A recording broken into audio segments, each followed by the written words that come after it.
Cesar, welcome back to the podcast. Thank you. Thank you. It's always a pleasure talking to you, man. You were on March 20th, 2017. That was episode 117. That was quite some time ago. It doesn't seem that long though.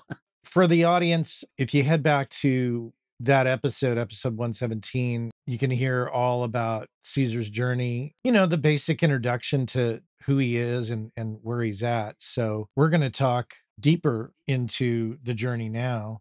Are you still teaching? Yeah, I'm still doing the teaching gig. I mean, it's been I would say somewhat of a shift after, from COVID. The COVID years were really weird. I mean, I actually enjoyed it because I got to teach from here. I came here every day, which is really cool. But once everything got back to school, it was cool. But like I think the shift in like I think sometimes the mentality of some of the students is a little different. So you kind of have to kind of get them back in gear sometimes. Even up to now, it's been quite a few years since the world opened back up. If you want to use that term, there's still the remaining kind of like thing of what COVID kind of did to the mentality of like I think students in particular. They were like, well, I could just do this from home, which is fine. I always say like, man, if you could do it from home and be laying down or whatever you want to be in your PJs, that's fine with me. I'm just when you're here, you kind of have to be here and be present, like that's kind of the only thing that I've noticed, like there's a lot of that more now than there was before. To me, it's just another gig. I guess I'm fortunate that my classroom is a recording studio. So like, that's where I go every day or a few times out of the week. Is it Cal State Dominguez Hills? Yeah, there's a Cal State Dominguez Hills, and there's another program that got started at a private university out here called Whittier College. It's been around for about 100 years. It's one of those old kind of like institutions that's been around for a long time. And they started the music department there started like a small music technology program that we're trying to kind of take off and kind of do our own thing there. It's a lot different from Cal State Dominguez because it's less students. I have right now it's a full class. I got 10 students in there. Usually at Dominguez, I had a mixing and mastering class and it was team taught by a couple other professors, but we had 60 students in the class, which is pretty nuts. I always told myself, I should be getting content off of all those classes. you know? So, but it's cool, it's just a different perspective of the way, younger people see what we did, 25 years ago, like, or however long we've been in the game. Like, when I was your age, man, things were a lot different. So I sound like that old guy. Hey, But I just try to give them my perspective on it, and some take it, some are like, eh, and it's what it is. Yeah. So I go in there and teach them my experience. Is what I try to do is teach them from what I know, and that's it. And at Whittier College, it's a little bit different because you got smaller class groups, so it's easier for them to engage in different types of conversations. Do you notice a change in the students in terms of, musically what they're interested in and are they interested in capturing guitars, bass, and drums? It might lean more towards the electronics. We get a lot of those. At Whittier, it's a little different because they come in as musicians, as a music major. So a Mhm. lot of them play acoustic instruments. So they're already kind of familiar of that world and they want to say, hey, well, I want to record a real drum kit. How do I do that? And we go ahead and, you know, do lessons on that. But at Cal State Dominguez, we get a lot more like what I like to call the modern day musician is a laptop based musician. So we get a lot of that, and we try to offer another perspective of it, and then a lot of them do take it and go, oh, oh, I never thought we could do it that way. Like, wow, that's the combination of the both sounds really, really great. I'm like, yeah. So I mean, it's either one, but we do get a lot more students that I think electronic based at Dominguez. That's for sure. Sometimes I think they come in not necessarily wanting to relearn how to record an electric guitar through an amplifier with a microphone. They might not have those. I think that concept of doing that or thinking, look, what's the easiest way to do this? I'm like, well, there is no easy way. It's just the way that works for your song. So let's talk about the studio for a bit. Obviously, you're still at the same studio. that you Yeah. created, Shelter It's yeah, Studios. it's been, I don't know, 20 something years now. I don't know. It's been here for a while. I can't remember what your arrangement was with the building. So where this place is located, it's in a residential area. So it was really the residence where I grew up. The house used to belong to my parents. They've passed since then, but we kind of inherited the property. So we kind of I'm trying to like work out a deal to really make the house into a bit into another part of the studio. So my room that I have here was really like, I guess if you want to call it the fancy term, it was the guest house, you know. But it was really a pretty large sized garage that never got used as a garage. Even when I grew up here, some family member lived here at one point, and then I took it over. And then eventually I was like trying to say, okay, well, let me do other things outside of here because talking to my brothers about it, I was like, hey man, what better way to honor our parents than to make that other space a creative space as well, So that's kind of the arrangement that I have been trying to get through. I mean, it's kind of hard. It's still somewhat fresh. It's been a few years, but everybody reacts to the death of a family member in a different way. So it's kind of that type of deal. I have thought of like saying, you know what, I'm just gonna go out and get a commercial space, but I'm like, I don't want to be at the mercy of someone else's like say, hey, I'm selling the property. There's a lot of friends that I have that have built studios in this area in commercial spaces, and a year later, after done a big build up, they're like, "Hey, the owner goes, I'm selling the property. You guys got to go." There's a lot of that, so if it's worked for me for 20 years. There's no reason I can't keep going.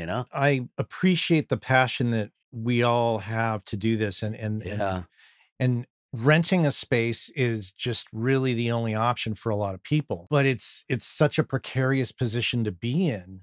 yeah. There's been spaces that I've looked into that are already kind of like they kind of have a pre-existing layout already. So we've looked at that. I think since then, since we last had, an interview, I think yeah, I've partnered up with one of the guys that used to be an assistant of mine, Noel Torres. I think we've been on meetings before, Zoom meetings before, so we've partnered up on some stuff, and we've thought about that. Well, let's just go to an existing place. I'm like, okay, yeah, but we're gonna spend, like, I mean, it's working here. He's like, well, yeah, I guess you're right. But we just really need to figure out what we can do and acquire the house. And at that point, it makes more sense, at least to me, financially. Yeah, that's something that, I would love to dive into a little bit with you because I think that, like, I've been in those positions where you've got a spot. It may not be the perfect spot Yeah. in all, aspects, but financially it makes sense, and the desire to get something bigger and grow is strong in a lot of people. And Right. sometimes, in my particular case, it was a difficult journey to go that route. Well, in other words, I Right. had the small studio where, like, I was making money, I had clients, I was saving money, and then I Mhm. thought, "Well, I gotta get bigger," and I went and opened a Yeah. studio in San Francisco, and the failure of that caused the creation of this podcast, of course, Right. which many know. But what are your thoughts on just if you've got something good and it may not be perfect, like, how do you keep it fresh? How do you, like, just kind of talk yourself out of trying to get out of a good situation? Maybe I have a different perspective on it because like this place feels like home to me. So it's like why would I want to leave my house? Like kind of like or my home base. I mean, like granted, I mean the area where it's at, it's most definitely there's gentrification happening. That's for sure. So Mhm. there's a lot of that going on. There's a lot of stuff like that in Los Angeles that's happening. When I grew up here, it was nothing like that. Now, people walking the dog at midnight. We didn't do that. You know, so that has changed, and I guess with that change coming in, kind of becoming the quote unquote the cool neighborhood of LA, one of the cool neighborhoods of LA. So I'm going, well, I might as well just stay here. Like I know a bunch of guys that have studios in their house, and they're in like way more expensive places than I am. So I think what's kept me here is like, can we get it done? Yeah. Is it perfect? Well, not really, but sometimes I'm like, you know what?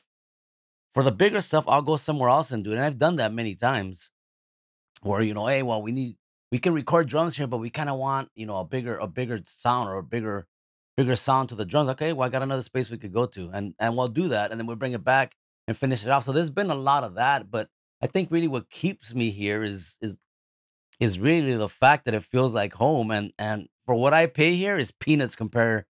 compared to if I went somewhere else and paid. So that's I think a lot of it that drives me to that. So I think about that's why earlier I said we've been wanting to move. I'm like, we're gonna pay that amount of money when we really could offer that money to the owners, which would be technically my brothers and I. We just gotta make it work. And eventually it'll come through. And if I can do that, it's got parking space. Like most studios that I go to, it's hard to get a parking space unless it's like a big facility like Sunset Sound or Capitol, that have, giant parking lots. I think what keeps me here is just the fact that I can make it work and people come in and they're like, "Oh, okay, it's pretty legit." They from the outside, it looks like a normal, like it's like a guest house. And people are like, "This is where we're going?" And I'm like, "Yeah." And then I come in, they're like, "Oh, okay, I get it." You know? So I think Yeah. there's a lot of that. There's a lot of that. And really because it's a private studio, it's like, it gets rented out to people here and there, but for the most part, I say this is my workshop, like this is where I come in and do my work and it works for me. I think in my particular case, my desire to move had to do with wanting a bigger space because I felt like I couldn't put a whole band in one room. And it always felt awkward, like, "Okay, drummer, you're gonna be in here, and guitar player, I'm gonna squeeze you into this hallway, and, Yeah. oh, guitar player, you're not even gonna have line of sight, you're not gonna see them, but we'll be able to talk to you." That was Yeah. always, I think, awkward for me. Also, the temperature, the studio that I had in Emeryville, California at the time in the early 2000s, it just like, the place got hot, and we had a Yeah. little air conditioning unit that you could turn on, but it was really loud, so you couldn't have it on during takes. Yeah. So, in some ways, I miss that, Yeah.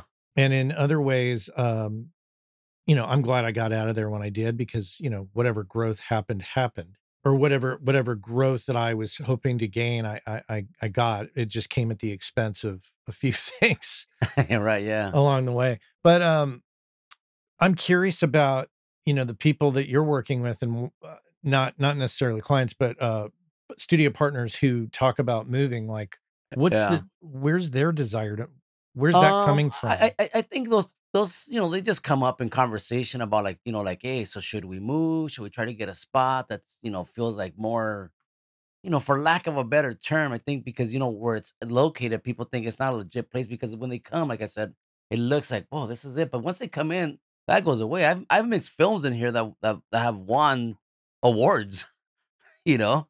So like the, that part is like, well, we can do the work. So I think a lot of it's yeah, well, it'd be great if we had a space, like you said, where everybody's in the room together and there's enough room. um, Luckily for us, I think the way it's worked out here is that I also had a lot of issues with AC in here until I finally put a somewhat proper one in here where like yeah, that room doesn't get AC when there's tracking going on, but because it's got like double walls and it's super insulated, it actually stays cool most of the time on its own. Mm. So it makes it good for the band to be in here and with AC going, no one's uncomfortable going, oh, it's too hot. That really started didn't happen until after. So I think the logistics of it has made us wanna stay here of it, but, like you said, when I talked to Noel about, "So should we move?" And, those things come up, and the same thing the conversation ends up like, "If we could just get the house." That's where it ends up all the time, so that's kinda where it's at. I mean, I think over time it'll happen, it's just, it is kinda what it is, and like I said, I think a lot of the work that we get here, this is at this point, is sufficient enough that we can do it, and when we do something bigger, we just go somewhere else and bring it back. So that's kinda what kept us, kind of keeping the ball rolling. Just to picture this, your studio, Shelter Studios, is in a separate building on the same property as your parents' house, That's correct. and you and the rest of your surviving family owns that property. Yeah, it's me and my brothers, yeah.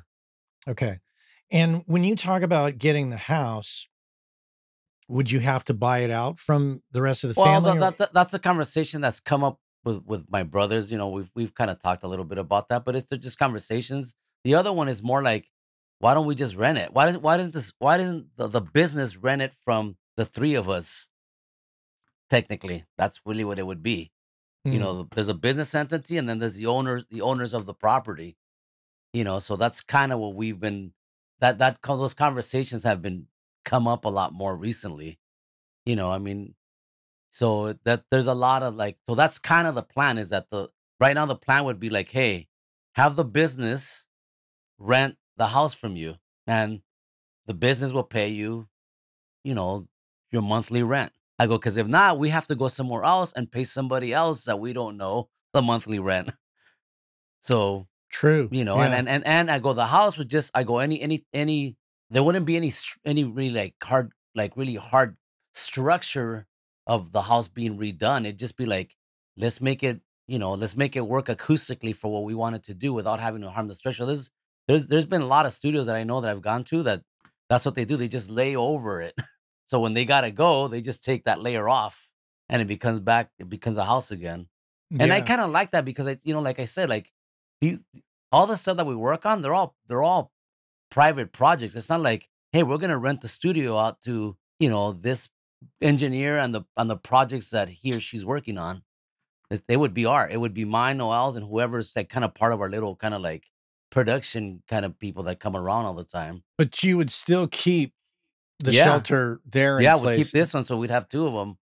So this would become more of an overdubbing mix room, and that would be more of like, hey, we need to do larger projects. We could do it there because the house is it's quite it's not huge, but it's got enough space. Like you can easily put a drummer and quite a few musicians in that place Yeah. that would have line of sight all with each other. Do you feel that you could bring in enough business to sustain? Yeah, I think that would be possible. We stay pretty busy. We stay pretty busy enough to like, because the rent wouldn't, I would, I don't know how much we have. Those numbers haven't come up, but I know it wouldn't be nearly as much as renting a space, especially one that's already got a pre-existing layout in it. There's quite a few. There's actually one not too far from here where they have a bunch of studios all right next to each other, and those are already pre-existing like places that you just move in, you move your gear in, and you're ready to go. Would you do a major infrastructure change inside the house? No, no, the place wouldn't really need that. I mean, obviously, it would probably need like, the house is, it's quite old, but it's in pretty good condition. So it would just really need like, soundproofing of some sort, and acoustic treatment of it. The houses would work. Yeah, I've been in and out of the house for 50 years, so I know it in my head, So yeah, this would work. There'd be some layout that there would only probably be one layout that would have to change. And when I've talked to my brothers about it, hey, that's gonna change whether we rent the house to somebody else as a family or not. That layout Yeah. has to change because that worked for us when we were kids and we grew up there with our parents. Like that layout, that certain part of the house has to get changed. They can't stay like that. And again, these are all talks right now. In the meantime, I keep this place going. I always talk about diversification, and you have these teaching gigs and you run your studio. So those 2 things complement each other. They help keep the money coming in. Yeah, yeah. And I do wiring gigs from time to time. Like, people all, hey, I got this, there's been quite a bit of studios that I've done over the, past 20 years where I've gone to wire people's studios because they don't know how to wire a patch bay and they want a patch bay. And I'll go and do those type of things. Hurley was one of them that we did a big thing for Hurley many, many years ago where yeah, that kept going on for like about a couple of years where they would start with one space and okay, now we acquired in the warehouse, we got another big part of it, and they started another studio there and they brought in a Neve and we were there for weeks. So there's a lot of those gigs that still kind of not a lot, but this every once in a while they come in and like, I need stuff done. I need a patch bay wired. Okay, cool. Or do the teaching gigs provide you with healthcare? Yeah, they do. When I first got that gig, I was 25 years old. That was 25 years ago, 26 years ago, right? So, oh, I got healthcare. Oh, who cares? But I didn't realize how important that was till I had a family. I was like, oh, okay, that's what that means. That's why people were always like, hey, you getting healthcare? And I was like, I was 26 years old. And people were like, yeah, so what? Yeah. Like, I mean, but you're not thinking of it that way when you're young. It's different when you're older and you have a family. That's a bonus. I don't know if I told you, but I am currently going to Diablo Valley College here, community college. I'm getting an AA degree in music industry studies so I Oh, can that's teach cool. at the community college level. It's pretty humbling, I gotta say, because you can't test out of these classes. You have to take them. Yeah, Noel, he's actually working on his master's right now, at, the University of Utah. It's all online. He's a man, there's no joke with these. It's like, it's intense. I go, "Yeah." I go, "Master's degrees are pretty intense because I got my master's." I don't know, hold on, my twins are 16, so, like, 16 years ago, I got my master's. They had just been born when I got it. What did you get your master's in? I got mine in technology-based education. The reason I picked that because I got it at, so I had been a graduate at Dominguez with with my bachelor's degree, my undergrad, right? And then, I started teaching a few classes, so, all the, the chairs and all the other professors that had been there for was like, you need to go get a master's." I'm like, "I'm not trying to get a master's." Nah. And my wife had a my wife went got her education. She lived in the Bay Area for about 10 years. Mm. She went to Santa Cruz and then Berkeley. So she was always telling me, "You need to get your master's." I was like, "Oh man, I don't want to get a master's." Like, so finally, I met with my department chair, my boss, pretty much my supervisor. He's like, "There's this technology based education, and it's about, instructors that teach classes using technology." He goes, "That's all you do." I went and I did, and really, the professor, I knew him from my undergrad, and he's like, "Oh yeah, I remember you." He's like, "You're just gonna help me teach the class because a lot of these people, they're people who don't have, they're like kind of computer illiterate. They're all, older people." I was in my 30s, and a lot of the people in my class were like, I don't know, like late 40s, early 50s that were trying to get a master's degree. And they were like kind of computer illiterate, or they were PC people, and we were working on all Macs. So they were all confused. So the majority of my master's degree was assisting my professor. And he goes, "You could just do your work afterwards." And it was hard though. I mean, the last part of it was really hard because you have to work on a thesis. And that's really what kicked my ass. But you get it done. I mean, I got it done and that was it. And just, hey, okay, just put it in your back pocket. Maybe one day they'll ask me for it. Damn. Yeah. Yeah. Well, that's interesting though, but that component of teaching audio and getting healthcare from it, Yeah. I have many friends that do it. I always tell the students, I go, "Hey man, look, the school hasn't figured it out because they're paying me for something that I would talk to you for this for free. That's how much I love it." Maybe one day they'll figure it out and they won't need me anymore. But like, I can talk about it all day with them. Sometimes I'm in class, I'm like, "Sir, it's professor, or they call me Caesar, professor, all these. Class is ending." I was like, "Oh, sorry, all right, let's get out of here." You would just keep going. Yeah, I would just keep going. So I mean, it's cool. I can't say that I get up in the morning and go, "Oh man, I gotta go to work." I don't, because I'm either there or I'm here. Like and sometimes, if class ends early, I'll show up here, do my thing. Oh, it's time to pick up the kids from school, go get them, and then come back. That's kind of my life, you Yeah. know? Let's switch gears for a sec. I want to talk about Herbie Hancock for the audience. One thing you'll pick up from in Caesar's original episode is he's worked with Herbie Hancock for a long time, off and on, and I know that there's a huge amount of trust there, between the two of you. Does that relationship continue? Does that working relationship continue? Yeah, lately in the last, after COVID, and he started playing a lot more, doing a lot more tours, and so there's been a lot of that, and I'm still really connected to that camp, that's there. So, I mean, every once in a while they'll call me, "Hey, like, I don't know when this was. It might have been a year ago. I don't know, but there was a show at the Bowl. I guess there was an artist that couldn't be there because he's a Brazilian singer and couldn't be at the show. So they asked the song that they wanted to play. They asked for the stems, so they gave them the multi track, and they're like, "No, we actually wanted stems. What a real stem is, so that the engineer could pull up stems and blend off of those things to the video." And then Herbie and the band was gonna play along to that, so they had to ask me like, "Hey, can you mix this and get it as close as you can to the original mix?" I'm like, "Yeah."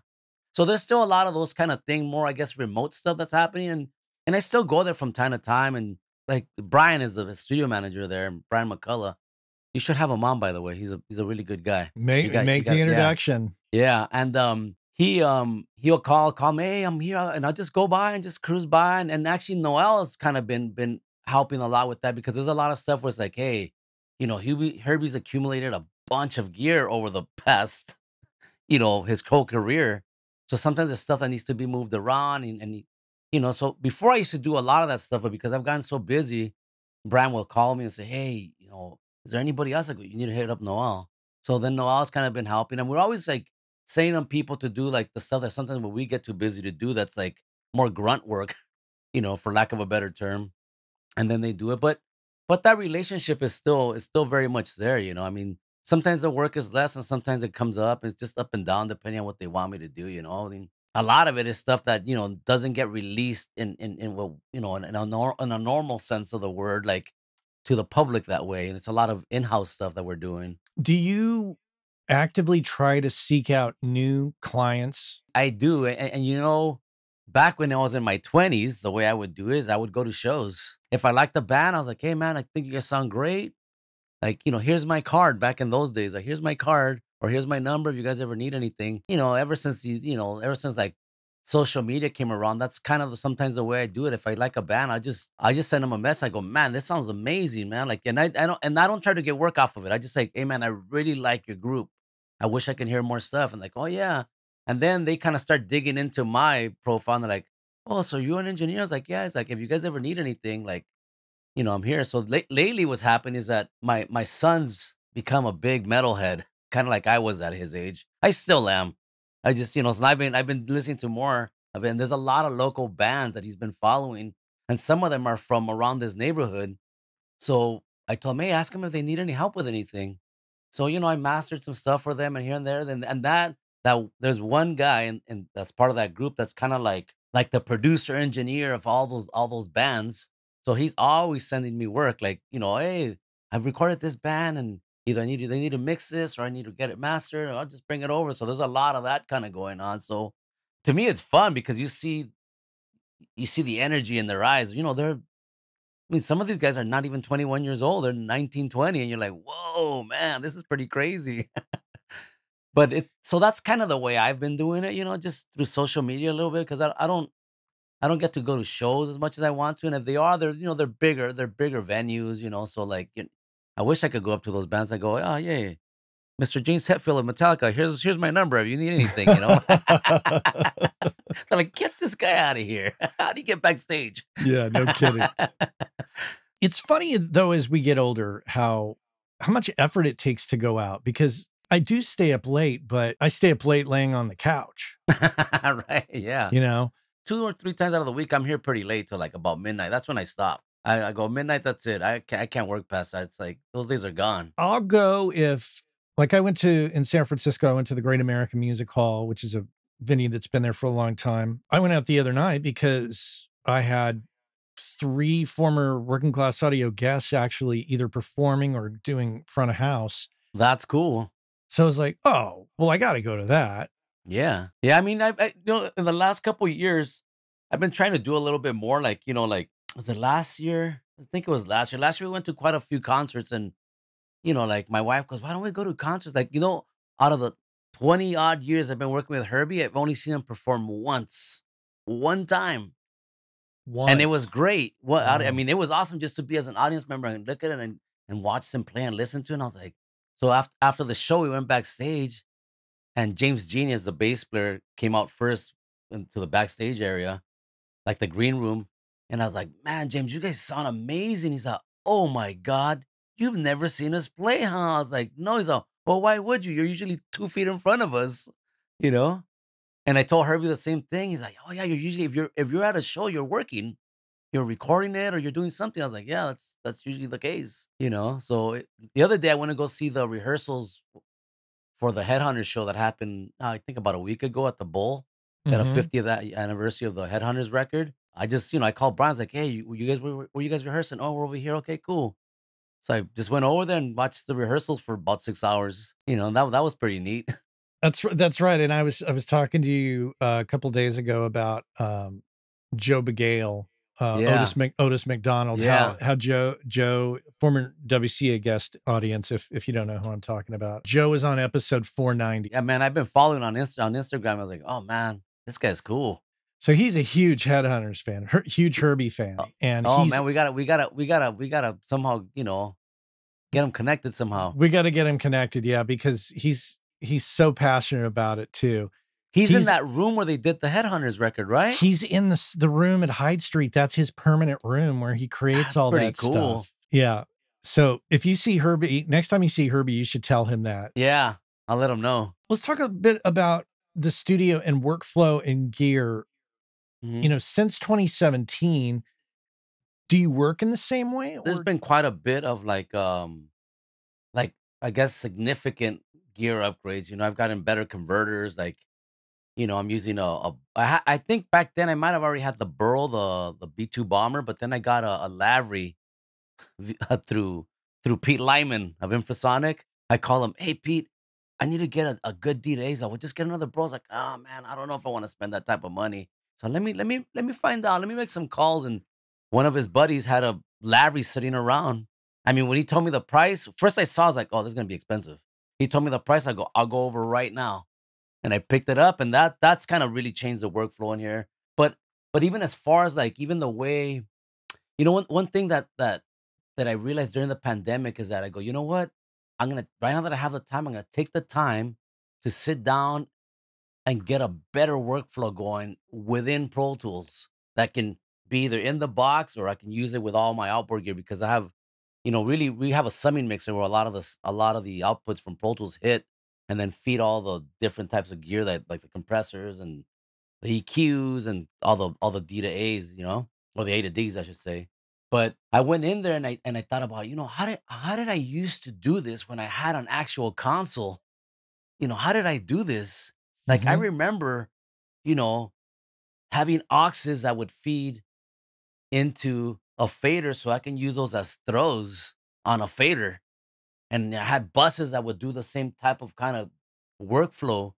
And so I went into Pro Tools and I started reorganizing things. And now I have like, I have a template that, when I show the students the template's like, I don't know, like 32 tracks.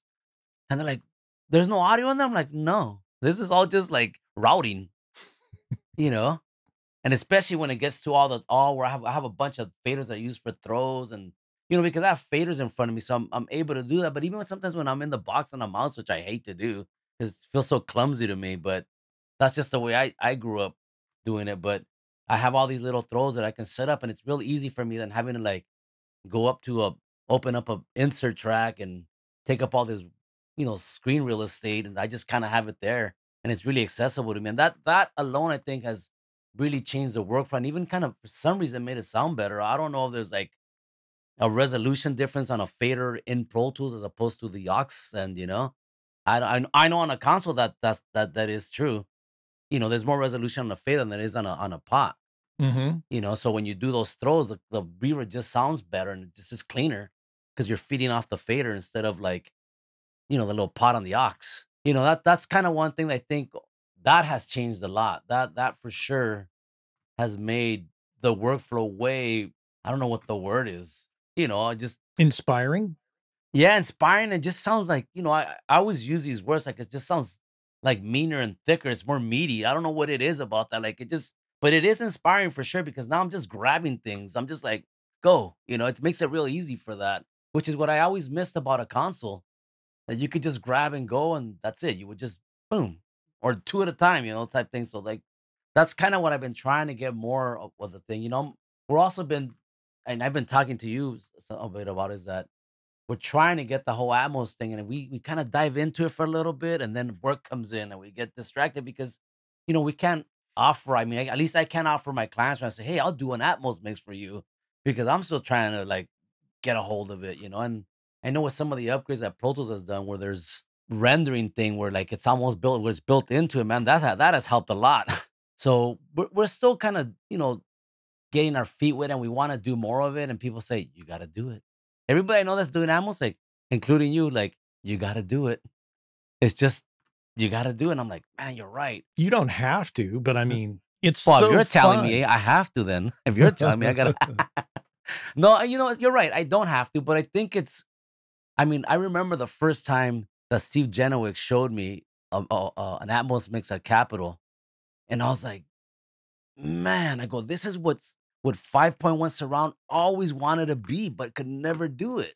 this is it, man. Like this is it. And I remember like I go, man, I really want to get into it that one. But like, I get work and and especially the last, I don't know, ever since COVID, for some reason, people have been giving us more production work. Like we get artists that say, hey, I got this song. Okay. And we hear them like, well, that sounds like a loop with a vocal on it. So we have to go and we've been getting a lot of, so that's kind of distracted us when we get that type of work to like, okay, let's just sit down and mix an Atmos. So that's been my drawback with Atmos, which I guess I shouldn't complain because it's work, but but I still want to get do that part and I have to make time for it. That's kind of where I'm at right now with Atmos. I really think it's great from all the stuff that I've heard and how you can just make you're in it, you're really inside the music. Yeah. You know. Well, I see the difficulty though, because I mean, you have to pay attention to the incoming work. Yeah. Yeah, that is true, and you know what? I mean, like when we're producing, because I don't necessarily see myself as a producer in that sense, like I mean, I understand music and I've been around it my whole life and I can, know where things should be, but really when I produce, it's really like me or Noel, myself, and another guy named Mike Gelus, and that's kind of the little production team that we have, and we always, we make the budget work for us, and then we're off to the races, and most of the time the clients come out really happy. But the one thing that I've loved the most is that they always tell us, or for the most of the time they tell us, I learned so much that next time when I make a record, even if I don't make it here, I'm gonna know what to do. I go, then you won. You got something that you're really happy with, and we hope to work with you again. But you'll now know that there's other levels to the way you can create music, especially in the studio. That has been pretty cool about that. But that's why when I don't, I'm not in the Atmos or trying to get into the whole Atmos world. It's like, oh, well, I'm still doing something that I'm really, really passionate about, I mean, I wanna get into Atmos, and I've been dealing with it, and we open it up every once in a while, and we kinda get mixes going, and and and the funny thing is that almost every mix that I do that's for a client, I print mix stems so that when I bring it into Atmos, it's like, click, okay, well, there's the stereo mix. Yeah. Now let me move some stuff around or place it where I need to place it, you know? It'll come when it comes, when it Yeah. makes sense. Plus, you were talking about, prior to our discussion about taking over the house, you were talking about maybe putting an Atmos mix room there. Yeah, yeah, that's for sure. I mean, there's a room in the house. The thing is, I had a console that I got. It was an old analog console, like a Series 34 console that sounded great. It still does.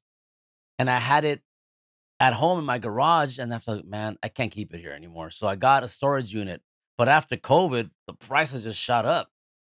So I had to get rid of the locker and now I have this room in the house with a console in it and a bunch of gear. I mean, that's one of the things, man. It's like I try not to buy gear as much. So what I've been doing, I was buying guitars because at least someone can pick them up and play them, you know. Mhm. So the thing is to get rid of the console and then just like make that the Atmos room. Like just get everything situated in there, and that'll be its own separate thing. And that's kind of where I think I'm gonna start first, so that there's something happening. Let's see where that goes in the next few months. I gotta get rid of that console. I'm trying to get someone to take it off my hands. Fly me down and we'll set the Atmos room up. There you go. That's what we need to do. Have there been any great revelations since 2017? I know that, when you're in it for a long time in the game of audio, you kinda get to a point where not a lot of new information is coming in, but I mean, aside from the discussion of Atmos, I mean, are there other realizations you've made about how you work or the business of it? Obviously, like in LA, there's quite a bit of people that do what we do, and I'm really to some degree isolated from a lot of that stuff. We're not like like I used to go to these, and Ivana Manley had used to invite. Well, I don't know if they still do them because I haven't gone, but she invited me to these luncheons that they used to have, and I used to see Steve there every once in a while. I used to run into him once in a while, and those were really cool. But I didn't really know many people other than Ivana, and I would run into Steve once in a while, and I met some good people there that over the years, I run into them at NAM, they're really great. But most of the people was like people I didn't really know. Like, it's like I met forgot Eva's last name. I'm sorry, Eva, I forgot your last name if you're listening to this. But she turned out to be really cool. I would always see her at NAM, and we always get along and talk and stuff like that. But like I kind of somewhat feel isolated from all that whole thing. And a lot of times, like I think especially 10 years ago, I always feel like, how come I'm not doing what they're doing? Man, why am I not doing those things?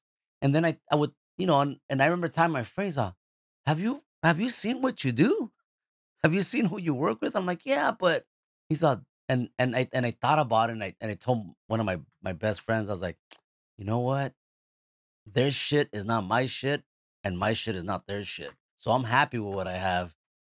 Like I'm at that, and I think that's kind of been the biggest thing that I'm like, hey, this is what I have. I'm like, how many people get up in the morning, get to do things like what we do? Like, I have a family. I make, I guess, decent income, and I have healthcare, which now I'm like, man, I have healthcare, right? Like I have healthcare, like my kids once in college, like we're able to afford those things to do. It's like that's kind of cool. Like, so yeah, you always want to be strive for more, and maybe have, like work on bigger and better projects for whatever that means, I mean, but sometimes working with these smaller bands I'll tell you right now, it's sometimes just as joyful as working with Herbie or any of those people that I've got to work around this camp, like it's just as rewarding. It's just that people don't know who they are yet, maybe. Maybe they'll become something big. Who knows? I don't know that. But I still get to do that. Like, I know some people that, they struggled for a long time. Eventually, I say, hey, man, I had to go get a job doing something else. Like, I wish I could do what you do. So I think that's probably been the biggest revelation. Is like, oh, this is mine. This is, this is my thing. Like, this is what I get to take home to my Yeah. family, and enrich them with whatever that is. I mean, my kids are all into music, all of them. They all love it deeply. I mean, some of them play like, one of them plays bass. My daughter plays flute. They're on the marching band. I've been doing that. I became the marching band sound guy. You know, What you're describing though is a great balance. I mean, it doesn't have to be, I mean, you've got Herbie. I mean, everybody knows who Herbie Hancock is, but I mean, I feel like there's people who come on this show and they always say, "Oh man, you've had some really big people on there. I'm only working with, people that are on not so famous." I'm like, that doesn't matter. no, yeah, I think that's a great thing about your show that you get to hear the perspective of somebody else. I mean, yeah, listening to some of the, the big audio people in our industry is pretty cool. But I don't really know them. They're not my friends. I think they're your friends. I mean, the only friend that we probably have in common is Steve. And Steve, like I love talking to him. Plus, he's a big cigar smoker, so we get along just on that level alone. Steve and Louie. Yeah, and Louis, yeah, and Louis, Louis like, we're tight. Like, he'll call me. Sometimes we're not talking about audio, we're talking about other things, and so there's a lot of that. And it's like, so I mean, like, I think the great thing about your show is that you get to hear perspective of other people, like, oh, that's kind of cool. Oh man, I never thought of it that way. Or you hear, I think a lot of people come back and say, "Oh, what's great is I thought I was the only one struggling with this or dealing with this." No, man. And You know what? they realize there's commonality with so many people out It, there. everybody has struggles. I don't care who you are, man. I don't care who you. Everybody's got some sort of thing going on in their life. They're like, oh my god. I remember when I got to work with Pharrell, he had just had triplets. And I had just had the twins that were probably like a year or two apart from his. And he's like, hey man, Herbie told Pharrell, hey, you guys got something in common. I'm like, what can I possibly have in common with him? Like I'm nowhere near those levels of what he is, you know? And he's all like, he goes, you guys are fathers of multiples. And Pharrell turns to me, he's like, oh, you have triplets too? I was like, oh no, I have twins. He's like, what advice can you give me on triplets? Like, oh, I don't know. That's another level, dude. So like, and I Right. know I could see it in his, I could see it like, oh man, like, and here's the part that really kind of made me feel like, oh, they're just humans too, like everybody else is, even as big as they are. I remember we started the session at 7 in the morning, and he had to be done by noon. Like, we did, like, 3 or 4 sessions like that, back to back, and I go, "Hey, like, you going to the studios?" "Oh, no." He goes, "It's my turn to take care of the kids. When I get home at noon, it's my shift." I was like, "Whoa, that's cool." He's like, "Oh, yeah." He goes, "We have someone who helps us, but we're not trying to do that." You know? Yeah, I think that that is just on the topic of, recognizing the humanity of Yeah. these famous people, whether they're musicians or famous engineers, is yes, they're all human, but the only thing that I think sometimes clouds our vision of that is it could be bravado, it could be, the posturing, but it could also just be the business that surrounds it, the assistants and the managers and Yeah. to some degree And there's the a and bunch the marketing. in the marketing. There's to some degree a large amount of smoke and mirrors and bullshit. And at the end of the day, you know what? Whatever's their stuff, is not mine. That's Yeah, theirs. That's the way I always look at it from, like, that's theirs. Like, I can't just say, "Hey, I'm gonna take your stuff, and now I'm gonna do that." It right. wouldn't happen. And I'm not trying to, demean in any way their Oh, no, of course not. accomplishments. However, it's nice to get a little perspective to go, they're just people who, have this team around them and they've developed this business. And essentially, I mean, let's face it, we put the more popular names by, like I use Alanis Morissette, Green Day, and Death Heaven next to my name because those are the name brands. Those Yeah, are of course. it could be Google, Apple, and Facebook, Yeah, but they're musicians. So I guess all that just to say it's like, hey, look, everybody's human here. yeah, Don't don't get too concerned with yeah. don't give And, a I shit too mean, much about the success of these other people because you have your own successes. yeah. And I always tell me, "Hey, man, make sure whatever you do works for you." Like, that's at the end of the day, look, at the end of the day, what's gonna matter, and, when if you get to be 80 or even older, what's gonna matter is your family. Or those people that you feel are your loved ones around you, not necessarily a family, but you're gonna have somebody around you. Like, most people ain't loners that long, I mean, maybe some are, but I think the majority of us, like, especially with me, where I grew up in a family, like, that was my goal. My goal is, okay, so that at the end of the day, it's like my family's the one who's gonna care about me. It's not gonna be all the bands that I worked with at the end. I mean, they might go, "Oh man, he's sick," or whatever, like, but my family's gonna be the one that's really worried. It's not gonna Yeah. be like, "Oh, hey, well, he didn't finish the mix," because 'cause you'll be saying, "Can I get those files?" Like, and that's perfectly okay. Hell, But, you're on your deathbed. Can I get those stems before you die? hey, there was a student of mine who was from London, right, who they were working on the record, and the producer died in the middle of, like, them mixing the record, and, yeah, they were like, he's like, "What?" He goes, "We're trying to get the file, so we had to call the wife."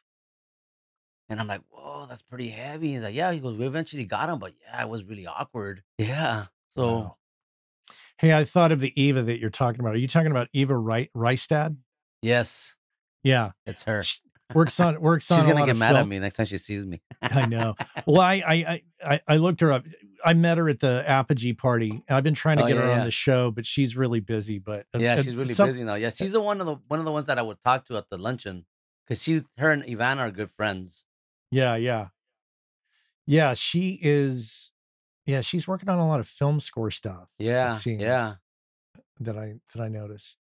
Yeah, that's kinda what, yeah, I was meaning to hit her up, because just to kinda get some perspective. I'm supposed to be mixing another film in less than a month, so the last one I did was, I don't know when it was, probably 10 years ago. I mean, I've been mixing little films here and there, but this is it's up there, so I gotta make sure there's new things that I might be missing. Let me ask you that, and this is sorry, audience, this is purely selfish inquiry here, but so if you were gonna mix an indie film there, you could do it there at your studio? Yeah, what I do is we get, like, about 80% of it done here, and then we go to a place where we kinda just finalize it. It's like, it's like, I don't know what they call these places. It's like almost like it looks like a theater, Scoring it's a stage? it's a scoring stage, yeah, small scoring stage that we go to, and we sit there with the director, and sometimes the guy who writes all the music is there. They're there, and we, just calling shots out. "Hey, we need this." "Okay, boop, boop, boop," and you're just knocking it out, By then, it's pretty easy because it's everything's laid out, like, all the little things of, like, making all the leveling is kind of already done. There's no way you just could sit there with a director and level stuff out, like, the last one that I did, I was originally just the sound effects supervisor. So I was working on sound effects with about team about four other engineers, and they were helping us put together all the sound effects for like old footage from the 50s or even earlier that didn't have any sound anymore. We had to make it sound old, to kind of match the picture. Mhm. So we did that, and then that director had worked on a bunch of. They're big documentary filmmakers, and I worked on 'em a bunch of stuff before. And he goes, "Hey, you wanna mix it?" I'm like, oh, okay." So I just mixed it however I knew how to mix a film back then, you know? And do you have a big TV there that you can put Yeah. the picture up Yeah, on? it's probably about a it's pretty huge. It's probably like, it takes up about, it's pretty big. I mean, you could put picture on there, and there's another screen that you can't see that's kinda sits back here. That's something I used to use for Zoom sometimes.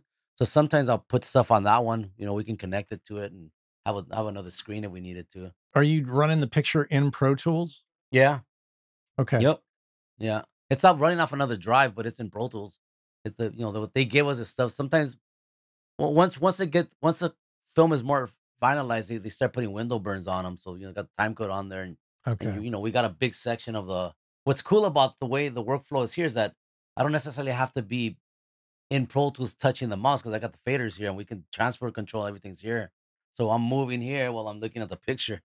Mm. You know that's what makes the controllers pretty effective in that sense because yeah, having to see a picture and having to move mouse, yeah, would be it sucks, you I'm know? still surprised at the amount of shows on Netflix in particular because I could see you could see all the details about the picture about the film. Right. How many of them are in 5.1 Yeah. still? Yeah. That's yeah, well, Noel, a lot of places where he cut his teeth was in post, so he was doing a lot of voiceovers and doing, like, Foley and things like that, and he's become really good friends with a mixer, and he goes, "Yeah," he goes, he's still mixing in 5.1, that's what they're asking of him. I'm like, "Why don't they just do Atmos?" I go, "I don't," he's like, "I don't know." He's like, "But that's what the corporations are asking for." Hmm, Yeah. interesting. I just think, once I think because them it's a system. It's already in place. Why change it? But they don't realize that, yeah, you go to a theater and you watch a movie in Atmos, oh man, it's great. It's Y it's it's phenomenal. There's just nothing like it. It's like, oh. And the thing is, I think even the general audience goes like, man, the sound I've gone out of the movies by walking out and you hear people say, man, the sound was really great at this theater. But yeah, they're in an Atmos theater. One thing you might consider, let's assume that you take over the house and you set up an Atmos room there. Maybe one thing you could think about doing in addition to mixing music is setting it up to mix home, streaming media from Amazon and Netflix Oh yeah. as another income stream. Yeah, it is. Yeah. So, That Noel had kind of mentioned something like that where he was saying, he goes, there's studios that are just what we call playback studios. Like no recording gets done. People just go and they look at something, they take notes, and then they leave. And and they got source connect going on because it's people from the UK or whatever, and they're all in this like corporate kind of meeting, but it's for a film or a show, whatever they're working on, and there's no recording. Because he goes, I've gotten paid to hit the space bar and just that's interesting you say that because I've often thought well, number 1, I'm never gonna open up a commercial studio ever again. If I ever have yeah, another studio that's kind of hard, I think. if I ever do that, it's gonna be like just a bigger private studio. Yeah, yeah, However, that said, the concept I think of having a vocal-based studio, meaning one that only deals in vocals or podcasting, because voiceovers, podcasting, vocal overdubs, that's something I think that could be a smaller, more specialized space yeah, for that kind of thing. yeah. To me, obviously, I've never owned a commercial space. I've worked them in quite a few of them, but to me, the private places, it's just your home. It's like I can leave stuff. I've left stuff here set up for a week and a half. and you come back and you start off where you left off, like, that's the beauty of a private place that you're like, "Hey, I can leave it there if I need to," like, "Hey, I got," it's happened where like, "Hey, I got all these other gigs lined up, but I can work this Monday and I can't be back till next Monday because I'm somewhere else." And like, "Okay," and then we come in, I'll just leave it here and it stays there. And you come back and they turn on the guitar amp again and okay, we left off just exactly where it was at. Like there was no Yeah. mic placement issues, none of that. Yeah. That's the beauty of a private place. I mean, obviously, it's a private place, so when there's no work, you still gotta pay. You gotta pay the rent regardless. I mean, that happens in a commercial studio, but obviously, their intentions are bigger. The financial dynamics are different. Yeah, they were. Yeah, most definitely. This place is, like, the way I look at it is like, hey, I need a place to work at that's outside of my house. I can't work at home. I can't just, I just can't. I've never been able to, So like, I have my family life at home. Like, I get home and I mean, I open up my computer, but rarely do I have to go, hold on, kids, or hold on, babe, I gotta print. I mean, once in a while it happens, but hold on, I gotta print this mix. It just, and if I do it after like everyone's in bed, I'm like, man, I should be watching TV, you know? I think if I were to do a private studio with a tracking room, et cetera, and tons of gear, I think what I would do is I would just open it up to all my engineering friends and just Yeah. say, here's the rate, here's the Yep. rules, here's a key, Yeah. Yeah. here's the calendar. Yeah. Here's the calendar. Here's the rate. Here's the rules. The rules I think are a big one to me because like I've had engineer friends of mine that work here with like artists and they're like, hey, the artist is asking he'll pay you X amount of money if he could smoke in the room. I go, tell him just go outside. It's two steps away. I go, he's like, what he really wants to do? I go, well, I'm sorry. If he doesn't want to work there, then that's fine. I understand, man. I'll even, you guys don't gotta pay me for the day. That's fine, but I'm not gonna. I go because I gotta go back and work there. And I'm out with people smoking. And no, that's fine. Just don't do it in the room because some people come in and they don't like that. Other clients don't like that, or other people that I work with don't like that. Yeah, So you have to kind of, if you want to do that, that's fine. If not, then you can go outside. I mean, like yeah, I don't have an issue with that. I just don't want to do it inside the room because it's gear, man. Like the smoke affects the gear. yeah, So that's just my rule. If you're cool with it, cool. If not, then I totally understand, man. Like, and he knows about it, but I think he just needs to drive the point home to say, hey, the owner doesn't want to do it. So you want to still yeah, keep working here or not? Like, okay, we'll stay. I'm like, so it wasn't that critical. yeah. The only person that I would allow to smoke in any studio I would be in would be Keith Richards. Yeah. Well, so there's a studio out here called NRG out in North Hollywood. And that place during the heyday, it was like a big, big rock place. Like during the 90s and the early 2000s, I would say 80% of the stuff that was on K Rock, a station down here, was recorded at that studio.